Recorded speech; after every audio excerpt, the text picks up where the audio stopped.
உண்மைதான், நம்மோடு கடைசி வரலும் துணையா வர்றது இந்த உடல் கூட அல்ல. ஏன்னா நமக்கெல்லாம் தெரியும், உடல் அழியக்கூடியது. ஆனா உயிர், அதாவது ஆத்மா, என்னைக்கும் அழிவில்லாதது. அந்த ஆத்மா தான் இந்த உடல் மூலம் ஜென்ம மரணத்தை எடுத்து சுகதுக்கத்தை அனுபவம் செய்யுது.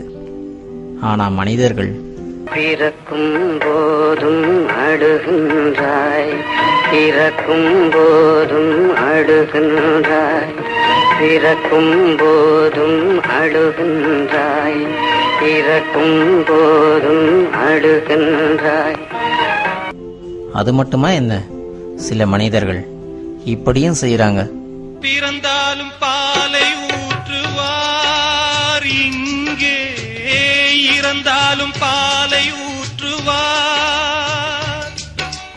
உண்டாவது ரெண்டாலதான், ஊர் போவது நாலாலதான்.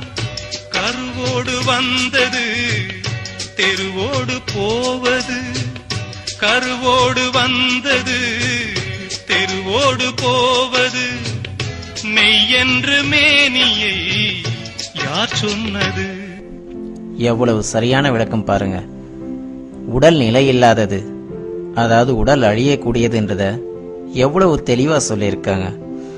தாயின் கர்ப்பத்திலிருந்து வரக்கூடிய இந்த உடல் நிலை இல்லாததுன்றத, அதாவது என்னைக்காவது ஒரு நாள் அழியக்கூடியதுன்றத ஒரு சிலர் இன்னும் எவ்வளவு அழகா சொல்லியிருக்காங்க தெரியுமா? யாரார்க்கு என்ன வேஷமோ இங்கே, யாரார்க்கு எந்த மேடையோ, ஆடும் வரை கூட்டம் வரும், ஆட்டம் நின்றால் ஓட்டம் விடும். தாயாலே வந்தது தீயாலே வெந்தது, தாயாலே வந்தது தீயாலே வெந்தது. மெய்யென்று மேனியை யார் சொன்னது? இதுவும் உண்மைதான். தாயால் வந்த இந்த உடல் ஒரு நாளைக்கு மரணத்துக்கு அப்புறம் தீயால வேகும். ஆனா மரணத்துக்கு அப்புறம் ஆத்மா, அதாவது உயிர், என்னைக்குமே நெருப்பாலையோ அல்லது நீராலையோ அல்லது காற்றாலையோ பாதிக்கக்கூடியதல்ல.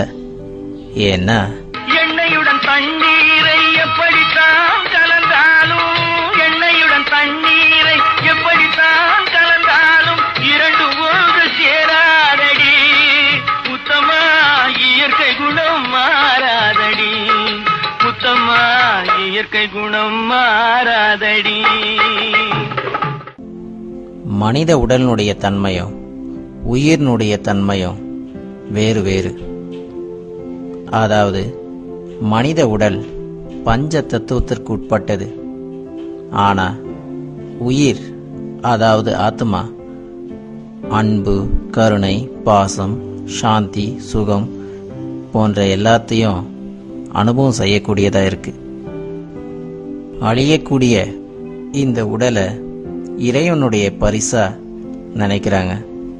அதனால மரணத்தை கூட சிலர் எப்படி புரிஞ்சிட்டு இருக்காங்க தெரியுமா? இரவல் தந்தவன் கேட்கின்றான், அதை இல்லை என்றால் அவன் விடுவானா? உறவை சொல்லி அழுவதனாலே உயிரை மீண்டும் தருவானா? கூக்குரலாலே கிடைக்காது, இது கோர்ட்டுக்கு போனால் ஜெயிக்காது. அந்த கோட்டையில் நுழைந்தால் திரும்பாது. போனால் போகட்டும் போடா, போனால் போகட்டும் போடா. இந்த பூமியில் நிலையாய் வாழ்ந்தவர் யாரடா? போனால் போகட்டும் போடா. இவ்வளவு தெரிஞ்சும் சில மனிதர்கள் என்ன செய்யறாங்க தெரியுமா? ஊற வழக்கு ஒலையில் போட்டு பிழைக்கிறது ஒரு கூட்டம், ஊற வழக்கு ஒலையில் போட்டு பிழைக்கிறது ஒரு கூட்டம்.